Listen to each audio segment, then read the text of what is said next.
and Brother Smith. And now we have a great lesson before you again. It's titled, God Never Promised You Heaven. Because all the time we hear people all the time say, my mother is in heaven, or my loved one is in heaven. I can't wait to see my loved one in heaven. But we're going to let the Bible prove to you God never promised you heaven. And we're going to start this off in Psalm 15 verses 1 and 2. Psalm 15, 1 and 2. When you get there, brother, go ahead and read. Lord, who shall abide in thy tabernacle? Who shall dwell in thy holy hill? He that walketh uprightly and speaketh truth in his heart. He that walketh uprightly and worketh righteousness and speaketh the truth in his heart. See, the first verse started out with a question. It said, who shall abide in thy tabernacle, and who shall dwell in the holy hill? And he answered the question in the second verse. He said, he that walketh uprightly and worketh righteousness and speaketh the truth in his heart, which is his mind. He that keepeth the commandments and walketh according to God's word and keep his truth up in his mind, those are the ones going to abide in his tabernacle. Now let's go to John chapter 14, verses 1 through 3. John chapter 14, verses 1 through 3. See, God made some promises to you, but one of them is not heaven. He promised you eternal life if you abide in his word. That's right. He promised you will be in his kingdom if you abide in his word. Now, John chapter 14, verses 1 through 3. Go ahead, brother. Let not your heart trouble. Ye believe in God, believe also in me. In my Father's house there are many mansions. If it were not so, I would have told you. I go and prepare a place for you. And if I go and prepare a place for you, I will come again and receive you unto myself, that where I am, there ye may be also. See, now people have read this many, many times. And he promised, he said, in my Father's house there are many mansions. But we're going to find out what the place he's talking about. It is definitely not heaven. He said he promised them mansions, many mansions. He said, if it was not, I would tell you. But he said, oh, I will come again and receive you unto myself. He didn't say he was going off to heaven. He said, if I come again, I will receive you unto myself, that where I am, there you may be also. And let's see where he's talking about, where he's going to be. Let's go to Psalm 132. Psalm 130. Let's see what this place he's talking about. Psalm 130. We're going to walk this place down that he's talking about. This place with many mansions. Psalm 132. Right, that's right. Psalm 132. And we're going to read verses 13 and 14. When you get there, brother, go ahead and read. For the Lord has chosen Zion. He hath desired for his habitation. 14. This is my rest forever. Here I will dwell. Here will I dwell, for I have desired. So now, this place is Zion. He said, for the Lord has chosen Zion. He hath desired for his habitation. Habitation, that means it's his dwelling place. Now, verse 14 says, this is my rest forever. So this Zion, he's going to rest here forever. Here will I dwell, for he hath desired. So we're going to see what this place of Zion is really at. Okay, go to verse 16. I'm sorry, go to verse 16. I will also clothe her priests with salvation, and her saints shall shout aloud of joy. So there were the places which is Zion. He said he's going to clothe the priests with salvation, and her saints shall shout aloud for joy. It's going to be a wonderful time. Let's go to Luke chapter 1. Luke chapter 1. Let's walk down this Zion. Let's see where this Zion is located. Luke chapter 1. We're going to read verses 30 through 33. Let's see where this Zion is located, the location of Zion. What he's talking about, the place where he desires to dwell, and not only dwell, but dwell forever. Luke chapter 1, verses 30 through 33. When you get there, brother, go ahead and read. And the angel said unto her, fear not, Mary, for thou hast found favor with God. And behold, thou shalt conceive in thy womb, and bring forth a son, and thou shalt call his name Jesus. And he shall be great, and be called the Son of the Highest. And the Lord God shall give unto him the throne of his father David. And he shall reign over the house of Jacob forever. And of his kingdom there shall be no end. Okay, we just got to read that. This place in Zion, his dwelling place is going to be forever. And it says, he will give unto his throne of his father David. And he shall reign over the house of Jacob forever. And of his kingdom there shall be no end. So let's see what this throne of the father David is located in Zion. Now let's get this place where Zion is located. Okay, let's go to Revelation chapter 5. Revelation chapter 5. Let's see if it's going to be in heaven or not. Let's see this place of Zion. Is it going to be in heaven? Revelation chapter 5. Revelation chapter 5. And we're going to read verses 1 through 5, and we're going to skip around. Revelation chapter 5, verses 1 through 5. When you get that, brother, go ahead and read. And I saw in the right hand of him that sat on the throne a book written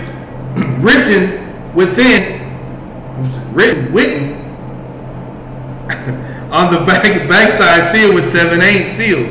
And I saw a strong angel proclaiming in a loud voice, who is worthy to open the book and loose the seals thereof. And no man in heaven, nor in earth, neither under the earth, was able to open the book, neither to look therein. And I wept much, because no man was found worthy to open and read the book, neither to look therein. And one of the elders saith unto me, weep not, behold, the Lion of the tribe of Judah and the root of David hath prevailed to open the book and loose the 7 seals thereof. Now go down to verse 8 and read verses 8 through 10. And when he had taken the book, the 4 beasts in the book, the 4 beasts and 24 elders fell down before the Lamb, having every one of them harps and golden vials of odors, which are the prayers of saints.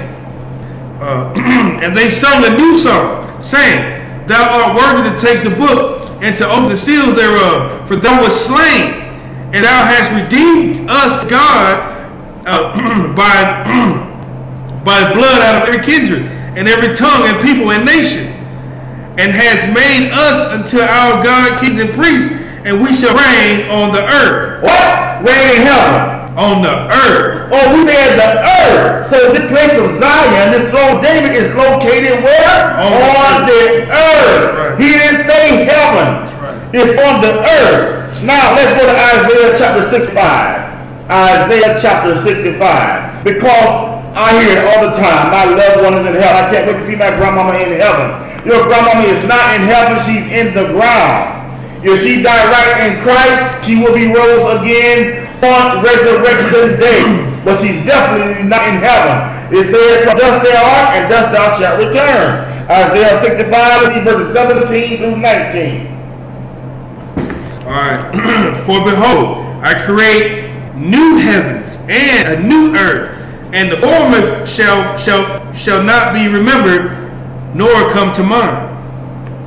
But be ye glad and rejoice forever in that which I create. For behold, I create Jerusalem, and rejoicing, and her people of joy. And I will rejoice in Jerusalem, and joy in my people. And the voice of weeping shall be no more heard in her, nor the voice of crying. So this place is Jerusalem. The throne of David, Zion, is Jerusalem. He said, behold, I create new heavens and the new earth down, and the former shall not be remembered, nor come into mind. Verse 18, but be ye glad and rejoice forever in that which I create. For behold, I create Jerusalem a rejoicing, and her people a joy. So this place is not heaven, it is Jerusalem. Let's go to Zechariah chapter 14. Zechariah chapter 14. So now we are establishing that this place is on earth and it's not in heaven. God never promised you heaven, but he did promise you a place that you will have mansions, and we see that this place is winding up to be Zion or Jerusalem. Now, let's go to Zechariah chapter 14. Let's read verse 4. We're going to skip around a little bit. And his feet shall stand in that day upon the Mount of Olives, which is before Jerusalem on the east. And the Mount of Olives shall cleave in the midst thereof toward the east and toward the west, and there shall be a great valley, and half of the mountain shall remove toward the north, and half of it toward the south. Now again, we read this Mount of Olives is where? Before Jerusalem. This is coming back, his Christ's return. He's coming back. And we come back to the Mount of Olives, that mountain is going to split in half. He's coming back with great power. And where is Mount located? In Jerusalem. You will read about the same Mount of Olives in Acts chapter 1. He's come back the same way he returned. Back to heaven, he left heaven in the Mount of Olives. He's coming back on the Mount of Olives. Right. And where this is? In Jerusalem.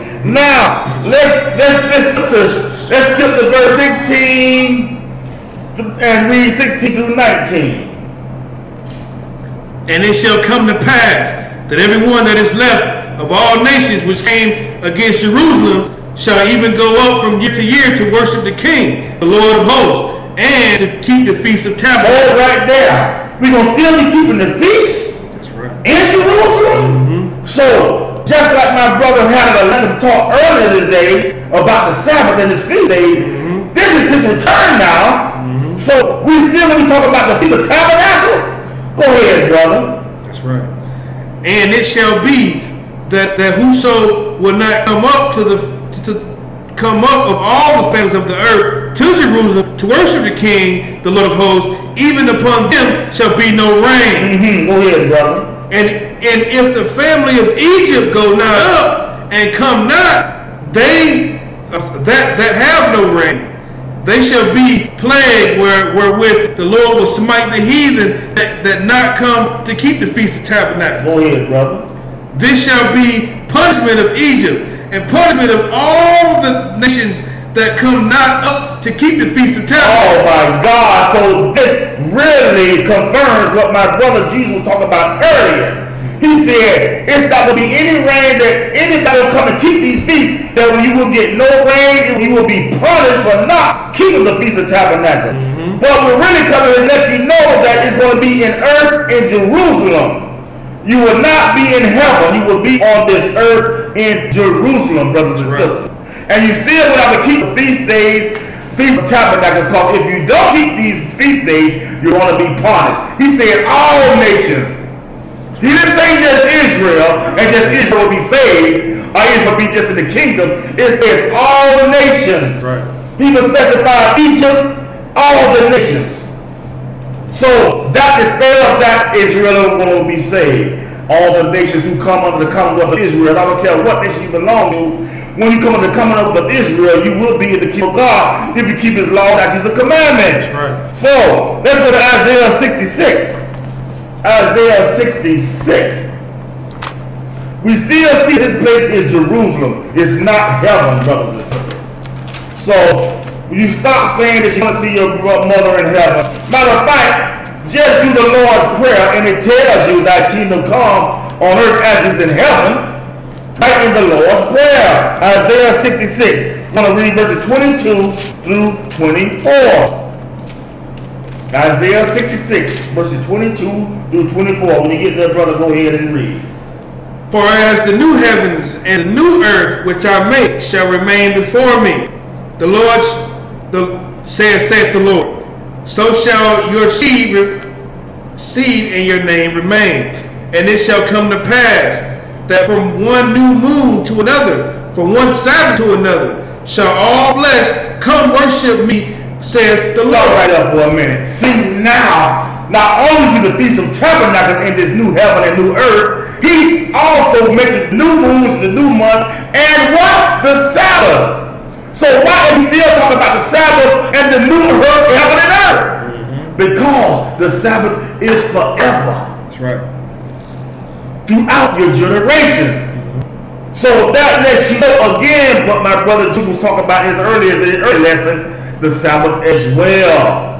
So that's confirmation again, not only the Feast of Tabernacles, but the Sabbath as well. And he said, new heavens and new earth will I make, shall remain before me, said the Lord, and your seed and your name shall remain. Go ahead, brother, read verses 24. And they shall go forth and look upon the carcass of the men that have transgressed against me. For their worm shall not die, neither shall their fire be quenched, and they shall be in the whoring unto all flesh. Now this is talking about those that did not keep the commandments of God. This is where you're going to end up in this lake of fire, where the worms die not. You're going to feel everything. You're going to feel it because you're going to be weeping and gnashing of teeth. So guess what? It behooves you to get on board, because if you do not, this is where you're going to end up at. This is the least of the kingdom of God. That's right.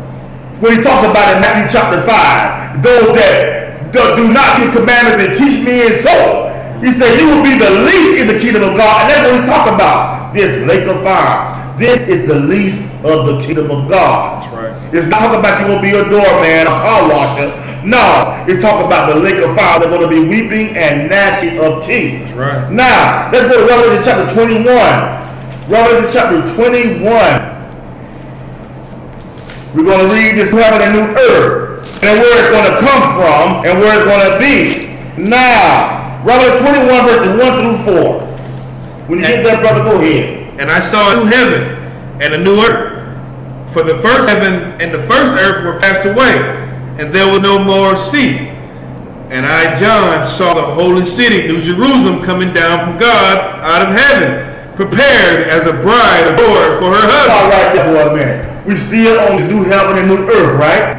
You still talk about the same thing, and it's still talking about it's going to be in Jerusalem. Now, verse 2 says, and John saw this holy city, New Jerusalem. And where was it coming? Coming down from God the Father out of heaven. Right. Prepared as a bride adorned for her husband. It's coming down.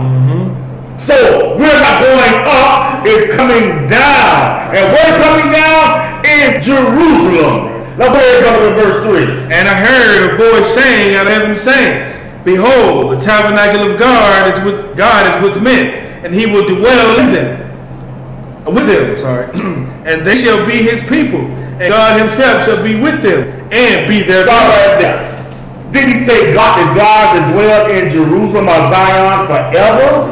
And he said right here, and I heard a great voice out of heaven saying, behold, the tabernacle of God is with men. Yeah. So where are men on this earth, brother? And he said, and he will dwell with them, and they shall be his people. Right. And God himself, God the Father and the Son, shall be with them and be their God. Right. So you can't get no clearer than that, brothers and sisters. He said New Jerusalem is coming down from God out of heaven to dwell amongst men. And where are men? On this earth. And where's the earth? He's talking about in New Jerusalem. We still talk about Jerusalem, brothers and sisters. Now let's read verse 4. Verse 4. And God shall wipe away all the tears from their eyes, and there shall be no more death, neither sorrow, no crying, neither shall be any more pain.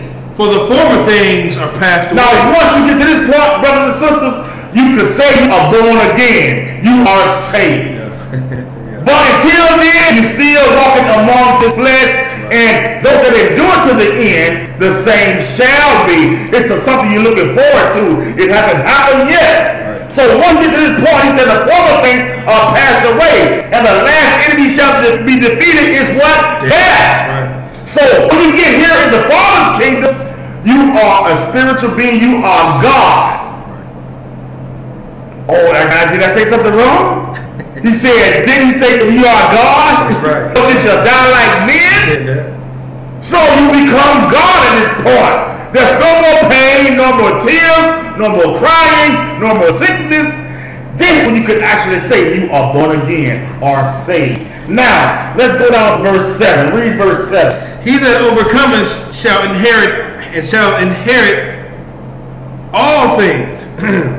And I will be his God, and he shall be my son. Read verse 8. But be careful and but the fearful and unbelieving, and the abominable, and the murderers, and the whoremongers, and sorcerers, and idolaters, and all liars shall have their part in the lake which burneth with fire and brimstone, which is the second death. This is what we've been talking about all day long, me and my brother Juice. That's right. You want to avoid this right here. That's right. Because all these people he mentioned in verse 8 will not be in the kingdom of heaven. Right. So it behooves you to want to get on board and serve this real Jesus. The one that kept the Sabbath, the one that kept the feast days, right. The one that has the dietary laws. Right. You want to get on board, because if you don't, you're going to line up with verse 8.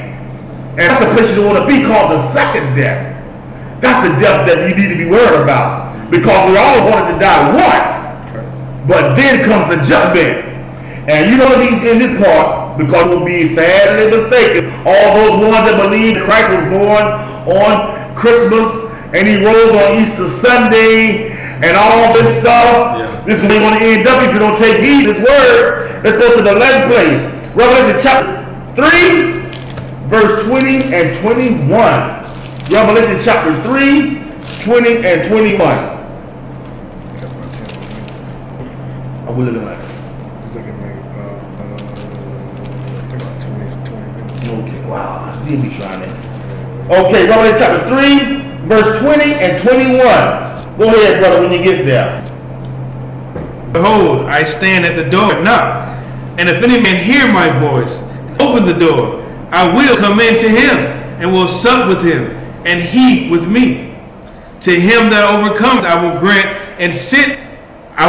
to sit with me in my throne, even as I overcame, and I sat down with my Father in his throne. So Christ saying, now listen, once you hear this word, then harden not your heart. Don't close your mind up to this gospel. He said, because guess what? He's standing at the door of your mind, and he's knocking. He said, if any man hear my voice, open up that door of your mind. Don't be so closed-minded and go on your own doctrine and your own precepts of men and take heed to this word. He said, now, I will come into him and I will sup with him and he with me. That means once you get this word in your mind, this word will be within you. It's going to be in your mind to change your ways, to change the lifestyle that you once lived, and come into this doctrine of Christ and start living according to the word. And then guess what? He said you will be an overcomer. Right. Not only he said an overcomer, but you got to go through him to get to the Father. Right. He said no one comes to the Father except by me. So if you don't make it in Jesus' kingdom, you definitely not going to get to the Father's kingdom. Amen. So we just got to read about the Father's kingdom in Revelation chapter 21, verses 1 through 4. That's the Father's kingdom. There's no more flesh and blood at this point. You're all spiritual beings. But to get to the Father's kingdom, you got to go through that 1,000 years of rest, the Jesus kingdom first. You got to get through that 1,000 years of rest. Then you can talk about the Father. But guess what? Let me share you a secret with you. We have never dealt with the Father at any time. I've never heard his voice. Right. So we've only dealt with Jesus, like my brother said earlier. From Genesis to Revelation, from Genesis to Malachi, all talks about Jesus. That's right. That's right. So if you want to get on board, you better listen to who? Jesus. That's right. Because he said, I didn't come in my name, I came in my Father's name. He sent me. This is not my doctrine. This is words that my Father gave me to speak. So if you deny Jesus, you deny the Father. If you reject Jesus, you rejected the Father. So he's telling right here. I'm going to read verse 21 again. He said, to him that overcometh will I grant to sit with me in my throne, even as I also overcame and sat down with my Father in his throne. He said, guess what? He's sitting on the right hand of the Father. Yeah. So he's there as our high priest.